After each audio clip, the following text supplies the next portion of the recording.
On the first day of early voting in Georgia, people lined up for hours to cast their ballots. In some counties, voters reported waiting more than 10 hours.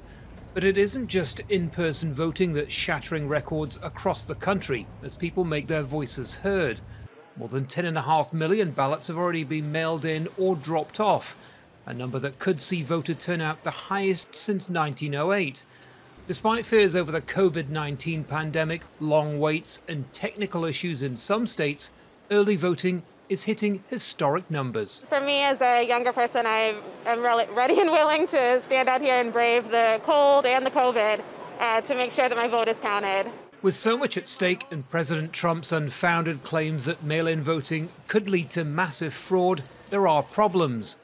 The Republican Party in California installed dozens of their own ballot drop-off boxes, virtually indistinguishable from boxes sanctioned by the state. Officials call them unofficial and illegal and have insisted they be removed. Those official ballot drop boxes go through a number of steps that are required in the law and regulations for installation, for security, for placement. So having these unofficial ballot drop boxes that anybody can go to unmanned and not meeting all those requirements is just not appropriate. According to the U.S. Election Assistance Commission, the popularity of mail-in votes has been growing for years, but this year it may play into the hands of Democratic presidential nominee Joe Biden. Here in Florida, the number of early votes reveals a potentially worrying statistic for President Donald Trump. The number of Democratic voters who've cast their ballots early tops Republicans by more than 350,000, and this is a state the president must win. Many Republican voters don't trust mail-in voting, so those numbers will change as Election Day draws nearer.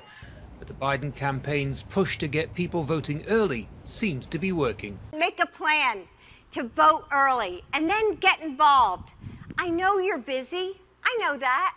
I know you're stretched so thin. But this election is too important not to do every single thing we can. Florida is the first state to begin sorting its mail-in ballots. But like other states, votes won't officially be counted until Election Day. For now, only the computers know the results of what will be a historic presidential election. Andy Gallacher, Aljazeera, Miami, Florida.